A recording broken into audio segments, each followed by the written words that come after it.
தெய்வம் நீ என்று உணர் யூடியூப் சேனல் உங்களை அன்புடன் வரவேற்கிறது.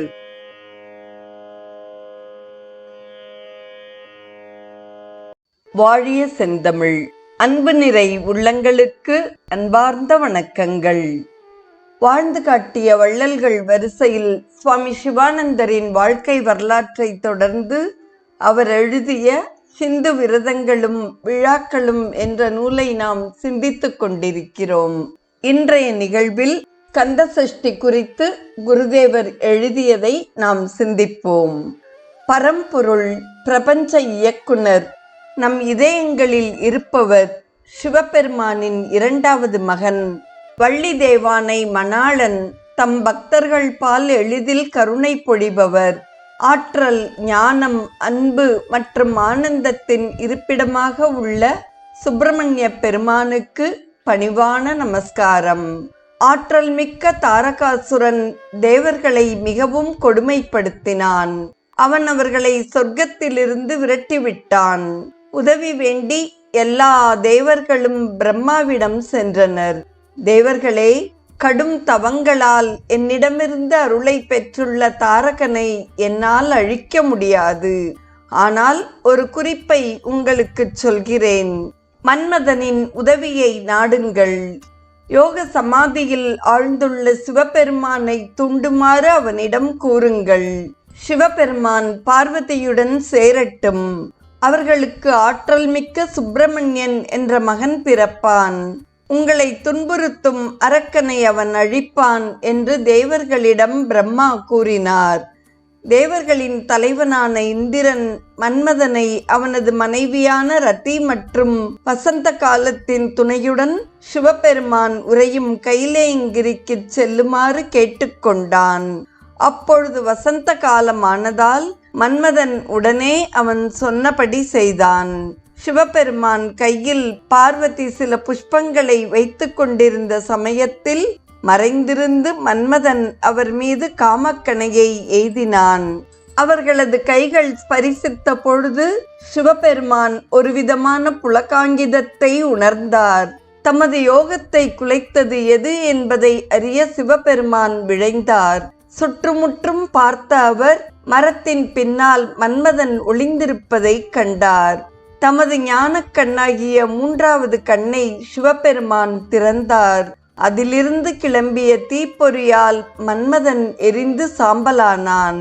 இதனால் தான் மன்மதன் அனங்கன், அதாவது சரீரமற்றவன் என அழைக்கப்படுகிறான். மன்மதனை எரித்த பின் தமது யோக திருஷ்டியால் சிவபெருமான் சக்தி வாய்ந்த தாரகனை அழிப்பதற்கு சுப்பிரமணிய ஜனனம் மிகவும் அவசியம் என்பதனை உணர்ந்தார். இவருடைய விந்து தீயினில் எரியப்பட்டது, மீண்டும் நாணல் காட்டில் எரியப்பட்டது. இங்குதான் சுப்பிரமணிய பெருமான் தோன்றினார். எனவேதான் அவர் நாணல் காட்டில் உதித்தவர் என்ற பொருள்படும்படி சரவண பவன் என்று அழைக்கப்படுகிறார்.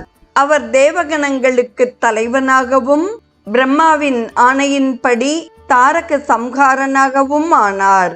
சிவபெருமானின் அவதாரமே சுப்பிரமணியராவார். ஒரே பரபிரம்மனின் பல்வேறு தோற்றங்களே எல்லா அவதாரங்களும் ஆகும். ஸ்கந்தனும் கண்ணனும் ஒருவரே. சேனை தலைவர்களுள் நான் ஸ்கந்தன் என்கிறார் கீதையில் கண்ணபெருமான். அதர்மத்தை அழித்து தர்மத்தை நிலைநாட்ட பல பெயர்களுடன் பல வடிவங்களில் பகவான் அவ்வப்பொழுது அவதாரம் செய்கிறார். சிவபெருமானுடைய உணர்விலிருந்து உதித்த ஒரு கதிரே சுப்பிரமணிய பெருமான். வள்ளியும் தெய்வ யானையும் அவரது இரு துணைவியர். அவர்கள் இருவரும் முறையே கிரியாசக்தியையும் ஞான சக்தியையும் குறிக்கின்றனர். அறியாமையும் நாத்திகமும் தாண்டவமாடும் இக்கலியுகத்தில் எளிதில் நெருங்கவல்ல தெய்வம் அவர். இதில் அவர் ஹனுமாரிடமிருந்து எவ்விதத்திலும் வேறுபட்டவர் அல்லர். அவர் பால் சிறிதளவு பக்தியை காண்பித்தால் கூட அவரது பக்தர்கள் பால் அவர்கள் மேற்கொள்ளும் ஒவ்வொரு காரியத்திலும் வெற்றியையும் பொருள் மற்றும் ஆன்மீக சுபிக்ஷத்தையும் அவர் அருள்கிறார். தென்னிந்தியாவில் அவர் பெரிதும் வணங்கப்படுகிறார். குகன், முருகன், குமரேசன், கார்த்திகேயன், சண்முகன், சுப்பிரமணியன், வேலாயுதன் என்பதெல்லாம் அவருக்குரிய வேறு பெயர்களாகும்.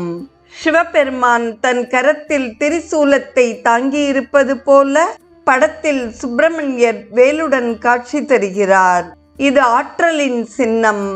பிரபஞ்சத்தின் ஆளுநர் அவர் என்பதை இது காட்டுகிறது. மயில் அவரது வாகனம். அதில் அவர் சவாரி செய்கிறார். ஆணவம், அகங்காரம், டம்பம் ஆகியவற்றை அவர் வென்றுவிட்டார் என்பதை இது காட்டுகிறது.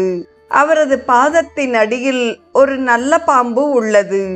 இது அவர் முற்றிலும் அச்சமற்று அழியாத ஞானவானாக திகழ்கிறார் என்பதை காட்டுகிறது. அவருக்கு ஒரு புறம் வள்ளியும் மறுபுறம் தெய்வ யானையும் காட்சி தருகின்றனர். சில சமயங்களில் அவர் தமது வேலுடன் தனித்து காட்சி தருகிறார். இந்த தோற்றத்தில் அவர் வேலாயுதன் எனப்படுகிறார். இயற்கையின் மாயா சக்தியிடமிருந்து அவர் தனித்திருக்கும் நிர்குண தோற்றம் இது. 6 முகங்கள் ஞானம், வைராகியம், பலம், புகழ், செல்வம் மற்றும் தெய்வீக சக்திகள் எனும் 6 குணங்களை குறிக்கின்றன. அவரே 4 வேதங்கள், வேத அங்கங்கள் மற்றும் சண்மத தத்துவத்தை அவை குறிக்கின்றன. 5 புலன்கள் மற்றும் மனத்திற்கு அவர் தலைவர் என்பதையும் அவை எடுத்து காட்டுகின்றன. 1000 தலைகள் மற்றும் கரங்களுடன் கூடிய பரம்பொருள் அவர் என்பதை அவை உணர்த்துகின்றன. எல்லா திசைகளிலும் அவரது தலை திரும்பி இருப்பதானது அவர் சர்வ வியாபி என்பதை உணர்த்துகிறது. தனது விருப்பப்படி அவர் பல்வகையில் உருவம் தரிக்கலாம் என்பதையும் இது காட்டுகிறது. திருச்செந்தூர், உடுப்பி, பழனிமலை, லங்கை, திருப்பரங்குன்றம் போன்ற இடங்களில் முருகனுக்குரிய பெரிய கோவில்கள் அமைந்துள்ளன. சுப்பிரமணிய பெருமான் தனது இளமையை திருச்செந்தூரில் கழித்து கதிர்காமத்தில் மகா சமாதி எய்தினார். யாரொருவர் பயபக்தியுடன் கதிர்காம ஆலயத்தில் 2 அல்லது 3 தினங்கள் விரதம் அனுஷ்டிக்கிறாரோ அந்த பக்தருக்கு பெருமான் காட்சியளிக்கிறார். அரிய ஆன்மீக அனுபவங்களை பக்தன் பெறுகிறான். ஆயிரக்கணக்கானோர் இந்த இடத்தை தரிசிக்கின்றனர். இத்தருணத்தில் கற்பூரம் மலையளவில் ஆரத்தியாக எரிக்கப்படுகிறது. நவம்பரில் ஸ்கந்த சஷ்டி வருகிறது. தாரகனை சுப்பிரமணிய பெருமான் தோற்கடித்த தினம் அது. இந்த நாளில் வெகு விமரிசையாக பெரும் விழாக்கள் கொண்டாடப்படுகின்றன. பெருமளவில் பக்தர்கள் பஜனை கீர்த்தனையை சிறப்பான முறையில் செய்கின்றனர். ஆயிரக்கணக்கானோருக்கு அன்றைய தினம் அன்னதானம் வழங்கப்படுகிறது. பழனிக்கு சென்று முருகப்பெருமானை தரிசித்தால் தீராத வியாதிகளெல்லாம் தீர்கின்றன. தென்னிந்தியாவில் முருகனின் லீலைகள் நாடகமாக நடித்து காட்டப்படுகின்றன. ஸ்கந்த சஷ்டி தவிர முருக பக்தர்கள் அவரை நினைந்து மாத வார விரதங்களை அனுஷ்டிக்கின்றனர். பிரதி வெள்ளிக்கிழமை, மாதாந்திர கார்த்திகை நட்சத்திரம், வளர்ப்பிறையின் 6ஆம் நாள் இவையெல்லாம் பக்தர்களால் புனிதமானவையாக கருதப்படுகின்றன. ஐப்பசி மாதத்தில் வரும் 6ஆம் நாள் இவற்றில் மிகவும் சிரேஷ்டமானது. இதுதான் ஸ்கந்த சஷ்டி திருநாள். பல இடங்களில் சஷ்டிக்கு 6 நாட்களுக்கு முன்னதாக இவ்விழா தொடங்கி சஷ்டியோடு பூர்த்தியாகிறது. இந்த நாட்களில் பக்தர்கள் முருகனது தோத்திரங்களையும் பாடல்களையும் பாராயணம் செய்கின்றனர். அவர்கள் பெருமானை வணங்கி காவடி எடுக்கின்றனர். பல்வேறு முருகனின் தலங்களுக்கு அவர்கள் யாத்திரை செல்கின்றனர். புகழ்பெற்ற நக்கீரர் முருகனை புகழ்ந்து திருமுருகாற்று படை என்னும் நூலை இயற்றியிருக்கிறார். இந்த நூலை யார் தினமும் ஸ்ரத்தா பக்தியுடன் படிக்கிறார்களோ அவர்கள் வாழ்வில் வெற்றியையும் அமைதி மற்றும் சுபிக்ஷத்தையும் அடைகின்றனர். சுப்பிரமணிய சுவாமியை புகழ்ந்து அருணகிரிநாதர் இயற்றிய அரிய நூல்தான் திருப்புகழ். காவடி சிந்து பாடல்களும் முருகனை புகழ்ந்து உரைக்கின்றன. சுப்பிரமணிய பெருமானை போற்றும் மற்றொரு புகழ்பெற்ற நூலான ஸ்கந்த சஷ்டி கவசம் விசேஷ நாட்களில் பாராயணம் செய்யப்படுகிறது. இத்தொடரில் காவடி விழா என்று குருதேவர் கூறும் அரிய கருத்துக்களை நாம் நாளைய தினம் தொடர்ந்து சிந்திப்போம். இன்றைய நிகழ்வை கேட்டு பயனடைந்த அத்துணை நல்ல உள்ளங்களுக்கும் நெஞ்சார்ந்த நன்றி.